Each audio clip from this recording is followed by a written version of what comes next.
Yes, we are right on Bay Avenue, and we're actually right by the bay, right over here. Once that high tide came in, there was this entire area here that just became completely flooded. I want to show you to where the water is hitting my feet right now. It was actually twice as high. I just decided not to get too deep into it, but it was crazy because we actually saw 3 fishes just roaming around here. And I want to show you that the flooding is not just along the avenue, but also in its side streets all the way towards these intersections. And then here we did see one vehicle that did get stuck right here on the road.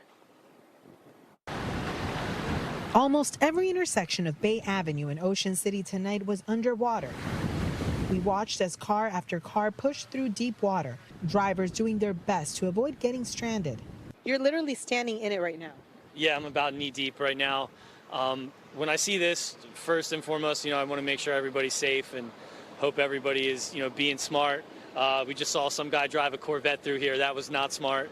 Dominique Doherty is a resident of Ocean City. He says when Mother Nature causes havoc, the community comes together. We all stick together. We know when we got to move our cars. We're always happy to help anybody that has any questions. Others like Nikki Mercer, who are on vacation, are just trying to make the best of their stay at the shore. My mother-in-law kept saying, be careful.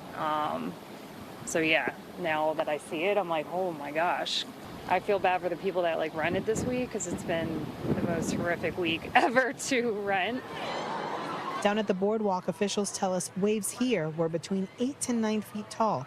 And even though people were not allowed in the water, we still saw some surfers taking on the big waves. As soon as we got here, we got in this afternoon, I walked straight up to the boardwalk and I said, wow, I've never seen waves like that here.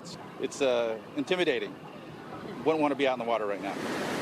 Damage to property and erosion in the shore continues to be a concern for officials, but also for locals. My main concern is really the beach erosion.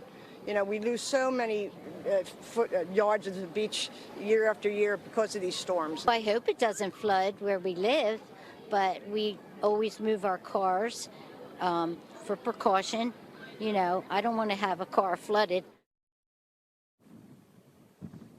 Back here live, you can see that these streets look like a river. Folks here, they are hopeful that this is going to dissipate by tomorrow morning so that they can enjoy the little bit that's left of their vacation. In Ocean City, Shaira, Arias, NBC 10 News.